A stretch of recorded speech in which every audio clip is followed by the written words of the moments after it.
Gimana liburan rayanya Dewa kita? Capek. Ada yang belum Bali? Kurang deh ya. Bali belum. Ini masih semua ya anak-anak ya. Putra. Oh, tak bayangin ya, please mengerti. Sekarang waktunya mata pelajaran Al-Quran dan Hadis. Dengarkan yang belakang. Ayo, Dalam pelajaran kali ini, dalam materi Al-Quran menginspirasi meraih kesuksesan dengan semangat mencari ilmu. Kenapa sih mencari ilmu itu kok penting? Ada yang tahu? wajib. Supaya bisa membedakan mana yang benar dan mana yang salah. Untuk bekal di akhirat kita.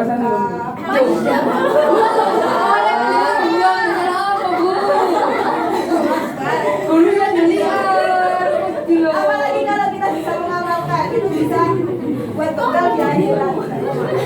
Lah Bu, bawa bontot kan Ibu deh. Bawa bontot. Ini sandal, kau iya kamu. Gak usah rame. Ini aku. Mencari ilmu diwajibkan bagi setiap muslim Dan karena apa, memiliki Ustaz? landasan kuat dalam Al-Quran dan Hadis, di mana Allah Subhanahu Wa Taala memerintahkan umatnya untuk membaca dan belajar, sebagaimana tercantum dalam ayat pertama yang diturunkan yaitu surat Al-Alaq ayat 1. Rasulullah SAW menegaskan bahwa menuntut ilmu adalah kewajiban bagi setiap muslim dan Allah akan menjadikan derajat orang-orang yang beriman dan berilmu. Dijelaskan pula dalam Quran surat Al-Mujadilah ayat 11. Ayo dibaca bersama-sama. Bismillahirrahmanirrahim. Ya ayyuhalladzina amanu idza qila lakum tafassahu fil majalis Sadaqallahul azim. Fa'idza qila syuzu fa'syuzu yarfa'illah alladzina amanu minkum walladzina utul ilma darajat wallahu bima ta'maluna khabir. Yang artinya coba dibaca Mbak Alia. Wahai orang-orang yang beriman, apabila dikatakan kepadamu, berilah kelapangan di dalam majelis-majelis, lapangkanlah. Niscaya Allah akan memberi kelapangan untukmu. Apabila dikatakan berdirilah, kamu berdirilah. Allah niscaya akan mengangkat orang-orang yang beriman di antaramu dan orang-orang yang diberi ilmu beberapa derajat. Allah Maha teliti terhadap apa yang kamu kerjakan. Ya. Ayat 11 dari surat Al-Mujadilah mengandung pesan penting bagi umat Islam mengenai adab tentang berinteraksi di majelis. Ayat ini mengajak orang-orang beriman untuk memberi kelapangan di dalam majelis ketika diminta, sebagai bentuk saling menghargai dan memberi kesempatan bagi orang lain. Allah berjanji bahwa jika kita melakukannya, Dia akan memberikan kelapangan dan berbagai aspek kehidupan. Selain itu, jika kita diminta untuk berdiri sebagai tanda penghormatan, maka kita harus berdiri. Mati Bu. Iya, Lek. Lek makhluk dia kan tuh harus berdiri. Oh, makhluk iya, Penghormatan. Dari ayat Allah mengingatkan bahwa Dia selalu mengetahui apa yang kita lakukan, mendorong kita untuk bertindak dengan niat baik dan kesadaran penuh akan tindakan kita. Dijelaskan pula dalam hadis Rasulullah SAW, hadis riwayat Muslim yang terdapat dalam kitab Sahih Muslim. Man arada dunya fa'alaihi bil ilmi wa man arada al-akhirata fa'alaihi bil ilmi wa man arada fa'alaihi bil ilmi, yang artinya barang siapa yang menginginkan kebahagiaan dunia maka tuntutlah ilmu, dan barang siapa yang ingin kebahagiaan akhirat tuntutlah ilmu, dan barang siapa yang menginginkan keduanya maka tuntutlah ilmu. Di sini ada keutamaan menuntut ilmu. Coba dibaca Pak Kuni. Keutamaan menuntut ilmu. Yang pertama, diangkat derajatnya. Yang kedua, rasa senantiasa takut kepada Allah Subhanahu wa taala. Yang ketiga, diberi kebaikan dunia akhirat. Yang keempat, dimudahkan jalannya ke surga. Dan yang kelima, memiliki pahala yang kekal. Sudah, Bu. Ya, terima kasih Pak Kuni. Ada contoh perilaku semangat mencari ilmu, yaitu berniat dengan ikhlas untuk mencari ilmu karena Allah, senantiasa berdoa memohon ilmu yang bermanfaat, bersungguh-sungguh untuk mengambil cita-cita, sopan santun, rendah hati dan tidak sombong. Kenapa kita harus rendah hati saat menuntut ilmu? Kenapa? Siapa yang tahu? Biasanya. Apa kok? Kenapa kok tidak boleh sombong? Enggak ada sama kayak Nanti tidak boleh. Iya, nggak boleh gini, Rek. Enggak boleh Nggak boleh gini. gini, Rek. Nggak boleh gini. Halah, ini harus mau dipelajari SD. Aku yang ison, itu nggak boleh ngomong dia. Cobain dulu ya Bu. Iya, iya. Oke. Terus selanjutnya ada memahami hukum bacaan tanda wakaf. Siapa yang tahu Aku. tanda wakaf? Apa pengertiannya? Coba dibaca oleh Asyafi. Wakaf menurut bahasa artinya menahan, sabun. Terus menurut istilah. Kalau istilah ilmu tajwid wakaf adalah berhenti sejenak, sabun. Ya, wakaf menurut bahasa artinya menahan atau berhenti. Menurut istilah ilmu tajwid, wakaf adalah berhenti sejenak ketika membaca lafaz yang terdapat tanda wakaf untuk mengambil nafas sejenak dan melanjutkan kembali bacaan selanjutnya. Allah. Jadi nggak perlu diterabas Al-Quran itu ya kalau baca ya. Kalau ada tandanya berhenti itu harus berhenti. Ayo. Waktu diterapkan kayak cekku ini, Rek. Oh, laman pagi cekku kayak gini. Ada beberapa tanda wakaf yang akan saya jelaskan. Yang pertama tanda mim. Tanda ini disebut tanda wakaf lazim, artinya lebih baik berhenti di tempat ini. Sebagai ulama mewajibkan berhenti karena kalimat sudah sempurna baik dari segi lafaz maupun makna. Contoh bacanya wa kadzalika haqqat kalimatu rabbaka 'alal ladzina kafaru annahum ashabun nar.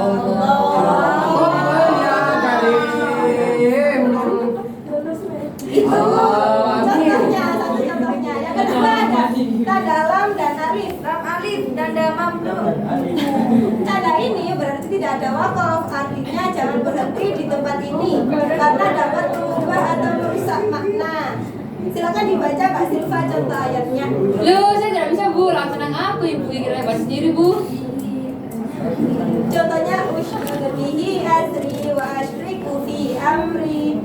Allah. Tanda selanjutnya yang ketiga ada tanda tok.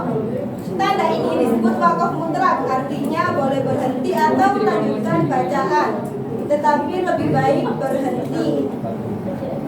Kelihatan tak anak-anak tanda toknya di mana? Itu. Di mana sih? Ya Allah. Fil art. Coba dibaca Pak Laila. Dan rasanya itu ada tuh gak sih? Iya di situ. Nah kan ya Bu. Dibaca Pak Laila.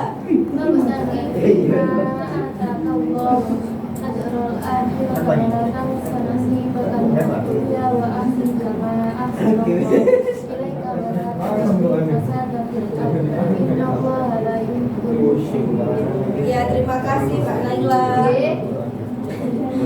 Selanjutnya ada tanda jim. Tanda ini disebut wakaf jaiz, artinya boleh berhenti dan boleh melanjutkan bacaan, tetapi berhenti lebih baik tingkatannya berada di bawah wakaf mutlak. Contoh bacanya dzalikal yaumul haqq faman syaa'a ittakhadha ila rabbihi ma'aba.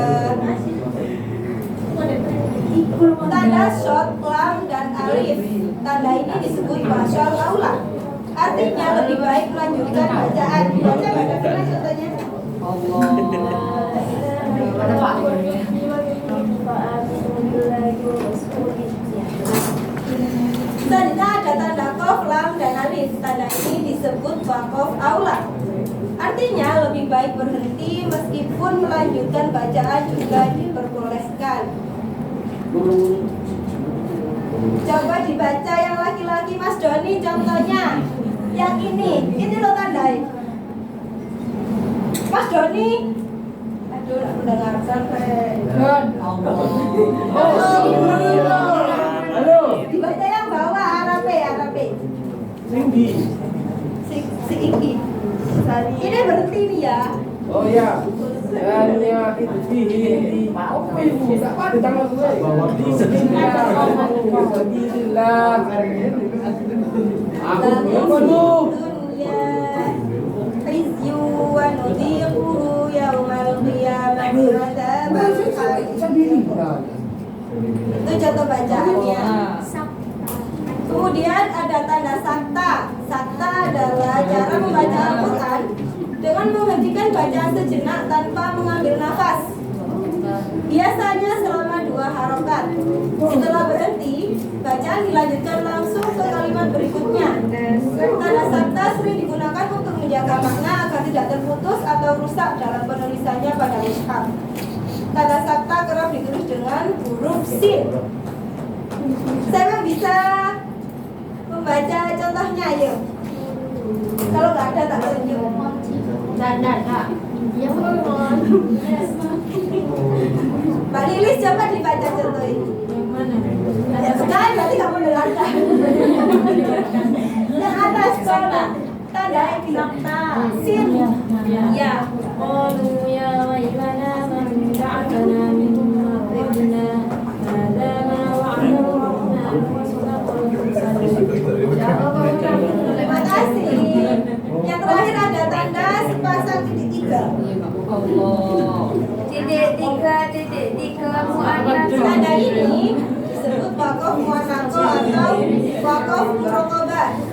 Artinya disarankan berhenti di salah satu tanda titik 3, tetapi tidak kode bertitik. Ya, coba dibaca Mbak Sarah.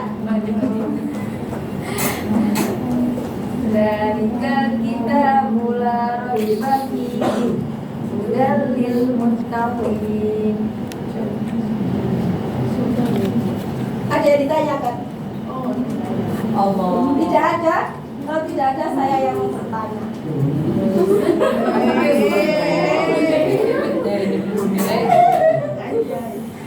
Untuk pertanyaan yang pertama, bagaimana penerapan adab menghadiri majelis sesuai dengan Quran surat Al-Mujadilah ayat 11 dalam kehidupan sehari-hari?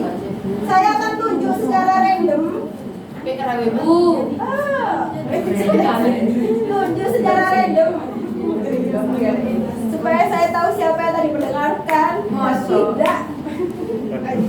Coba Pak Kerudung Pink.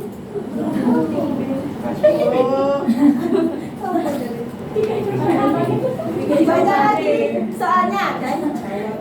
Soalnya adalah bagaimana penerapan adab menghadiri majelis sesuai dengan Quran surat Al-Mujadilah ayat 11 dalam kehidupan sehari-hari.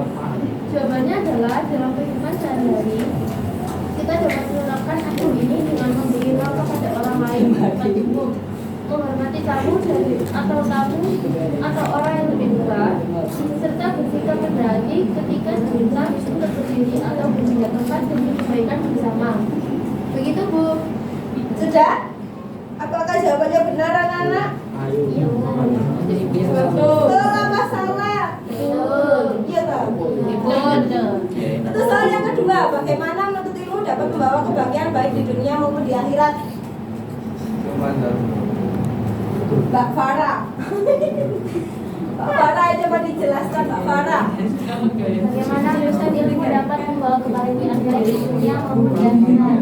Menuntut ilmu memberikan pengetahuan dan keterampilan yang diperlukan untuk menjalani kehidupan dengan baik di dunia, seperti dalam pekerjaan, hubungan sosial, dan pengambilan keputusan yang bijak. Selain itu, ilmu juga membantu seseorang memahami ajaran agama dan menjalani kehidupan sesuai dengan nilai-nilai spiritual, sehingga dapat meraih kebahagiaan di akhirat. Ya, betul jawabannya. Terima kasih Mbak Farah. Untuk soal yang ketiga, berikan contoh ayat Al-Quran yang mengandung tanda wakaf, sakta, dan jelaskan cara membacanya. Coba Mbak, sing HP yang tok muri. Apa? Soal nomor 3. Masih 15 menit. Dan jelaskan cara membacanya. Sakta. Tanda wakaf sakta itu terdapat sin ya, tanda wakaf sakta sin. Ya. Tanda wakaf sakta itu pembacaan harus berhenti sejenak tanpa mengambil napas. Itu ada contoh surat Al-Kahfi ayat 1 sampai 2. Bacaannya Alhamdulillahilladzi nazzala ala abdihil kitaba wa lam yaj'al lahu iwaja qayyiman qayyiman liyunzira ba'san syadidan dan Ya. Itu. Betul sekali Mbak Zahra, terima kasih. Untuk yang terakhir, saya minta kalian nulis kesimpulan dari pembelajaran hari ini. Ya, tentang mapel Kurdis. Gak bawa buku lupa. Waduh, sekolah tagak, niat tagak. Loh, saya kira kan baru masuk lebaran, Bu. Ya, saya beri kertas. Ditulis ya, nanti saya tunjuk maju ke depan, menulis kesimpulan. Ayo kesimpulan, materinya.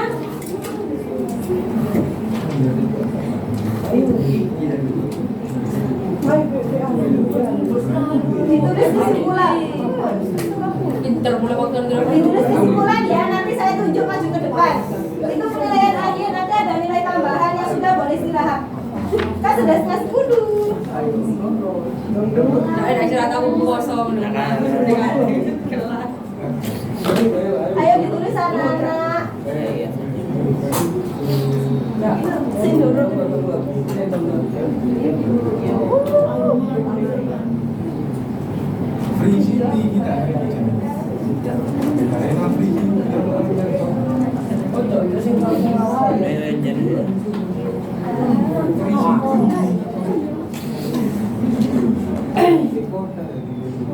Ayo anak-anak ditulis anak-anak.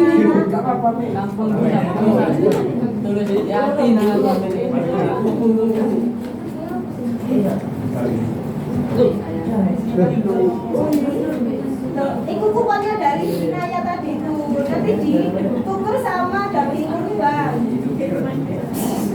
Daging semut. Tadi saya bilang enggak apa-apa. Wes. Ya diserahkan anaknya nakal-nakal. Gurunya tambah nakal. Gurunya nakal. Oish. Apa nama? kesimpulan saja kan. Oke. Ya, Bu. Sini Bu, ini tak hijau. Ini Tak hijau ini kita ambil kertas.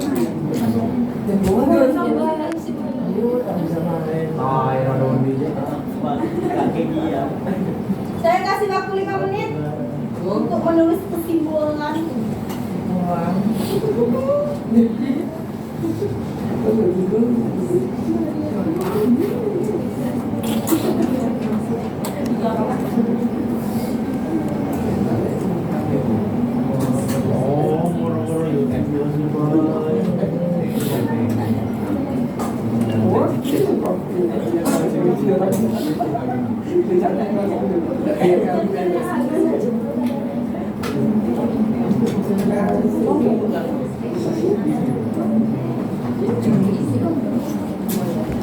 Sudah? Ada yang sudah?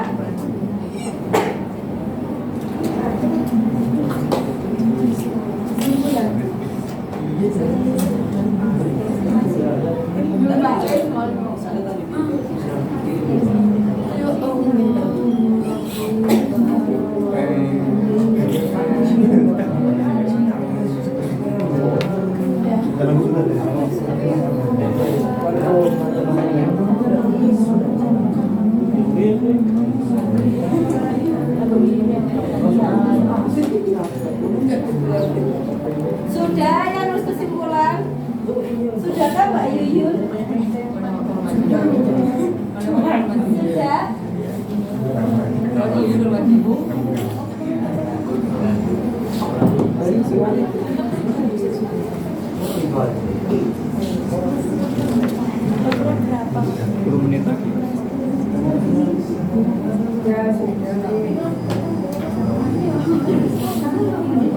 Sudah. Sudah. Kalau sudah, monggo Mbak Yuyun ayo maju membacakan kesimpulan yang sudah saya jelaskan tadi. Waktunya habis.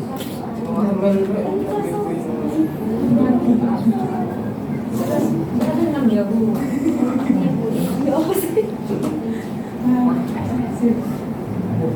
Saya akan membacakan kesimpulan dari materi Al-Quran inspirasi meraih kesuksesan dengan semangat mencari ilmu. Al-Quran secara tegas menginspirasi umat Islam untuk menjadikan ilmu sebagai jalan meraih kesuksesan hidup di dunia dan di akhirat. Dalam berbagai ayat, Allah meninggikan derajat orang-orang yang berilmu karena ilmu membuka pemahaman tentang kebenaran, membimbing manusia untuk bertindak bijak, dan menjadi kunci dalam menghadapi tantangan hidup. Semangat mencari ilmu bukan hanya dianjurkan, tetapi juga dianggap sebagai bentuk ibadah yang mendekatkan diri kepada Allah. Dengan ilmu, seseorang dapat mengembangkan potensi diri, berkontribusi bagi masyarakat, serta mencapai kesuksesan yang diridhoi. Oleh karena itu, Al-Quran menjadi sumber motivasi untuk terus belajar, berusaha, dan tidak pernah berhenti memperbaiki diri demi kehidupan yang lebih bermakna dan mulia. Terima kasih Mbak Yuyun. Berarti Mbak Yuyun tadi mendengarkan. Cowok-cowok nggak mendengarkan.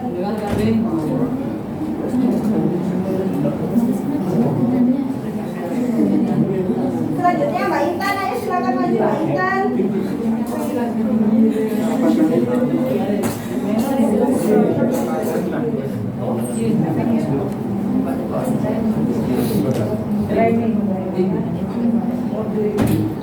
Kesimpulannya adalah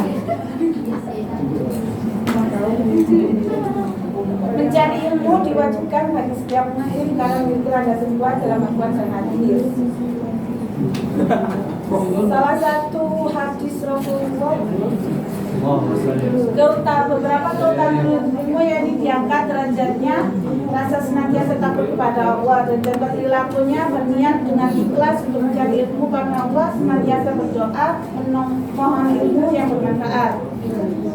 Dan ada beberapa tanda wakaf, yakni pertama tanda mim, yang kedua tanda lam dan alif, yang ketiga tanda ko, yang keempat tanda jim, yang kelima tanda swat, lam dan lif, yang keenam tanda kof, lam dan lif, yang kof, lam dan alif, yang ketujuh tanda sekta, yang ke-8 tanda sepasang titik-tiga.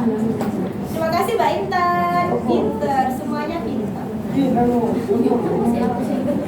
Yang terakhir coba Mbak Silva simpulkan. Ya baik, tempat wes. Ya. Jadi kesimpulan terkait materi meraih kesuksesan dengan semangat mencari ilmu dalam Al-Quran itu, Al-Quran merupakan sumber utama, inspirasi dan petunjuk bagi umat muslim. Salah satu pesan penting yang terkandung dalam Al-Quran adalah dorongan kuat untuk selalu menuntut ilmu dan mengembangkan diri. Dengan semangat mencari ilmu, seseorang tidak hanya memperkaya pengetahuan, tetapi juga membentuk karakter yang kuat, disiplin, dan penuh kesabaran. Hal ini adalah kunci meraih kesuksesan dalam berbagai aspek kehidupan. Al-Quran mengajarkan bahwa ilmu adalah cahaya yang membimbing manusia menuju jalan yang benar dan keberhasilan dunia serta akhirat.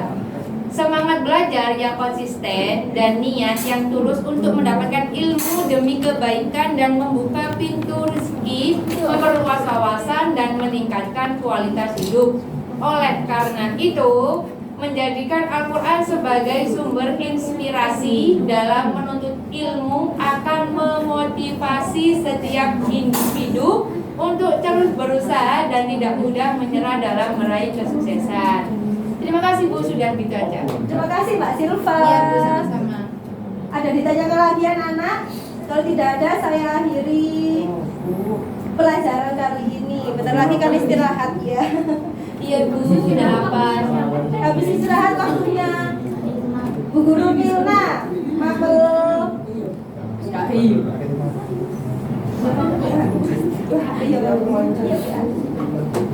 semester depan kalian udah ujian nasional ya, belajar yang Langsung yang 9. Ya semester depan. Jangan tidur. Iku sudah mendengarkan iku, semoga kalian bisa mengerjakan soal-soal ujian nasional. Amin. Sekian dari saya. Kurang lebihnya mohon maaf. Assalamualaikum warahmatullahi wabarakatuh.